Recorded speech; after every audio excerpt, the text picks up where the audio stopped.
Magandang araw. Ako po si Mark Lester Lirag at ito po ang aking daily devotion. May division ba sa church ninyo na tinalakay po ni Pastor Russell Ocampos sa 365 daily devotion?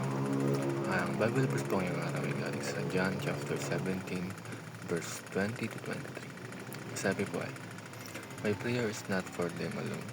I pray also for those who will believe in me through their message, that all of them may be one, Father, just as you are in me and I am in you. May they also be in us, so that the world may believe that you have sent me. I have given them glory that you gave me, that they may be one as we are one. I in them and you in me, so that they may brought to complete unity. Then the world will know that you sent me and have loved them, even as you have loved me."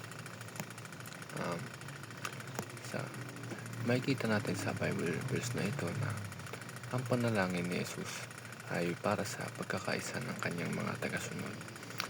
Sabi niya sa John chapter 17 verse 21, that they all may be one, as though Father art in me, and in thee, that they also may be one in us, that the world may believe that thou hast sent me.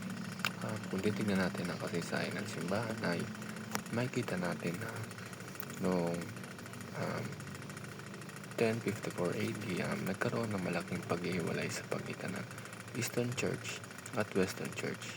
Ang pagkakahiwalay na ito ay nagugat sa theological, political at cultural differences. Ang first teaching ngayong araw is, true unity is spiritual, not merely organizational. Maraming beses natin iniisip na ang pagkakaisa ay base lamang sa pangalan ng simbahan o sa denominasyon. Pero ang tunay na pagkakaisa ay nangyayari kapag tayo ay nagkakaisa kay Kristo sa kanyang salita at sa kanyang layunin.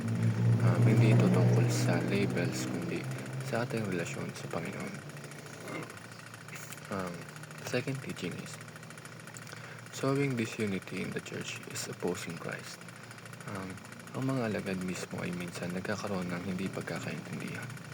Pero pinapaalala ni Jesus na ang pag-aaway sa loob ng simbahan ay laban sa kanyang kalooban.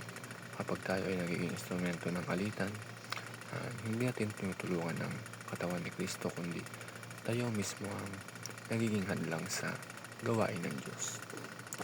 Ang last teaching is, true Christians are converted to Christ, not to a religion. Minsan masyado tayong nag-focus sa pangalan ng ating relihiyon o denominasyon, pero ang tunay na Kristiyano ay yaong sumasampalataya at sumusunod kay Kristo. Hindi tayo naliligtas dahil meron tayo ng isang partikular na simbahan, kundi dahil kay Kristo lamang. Yun lamang.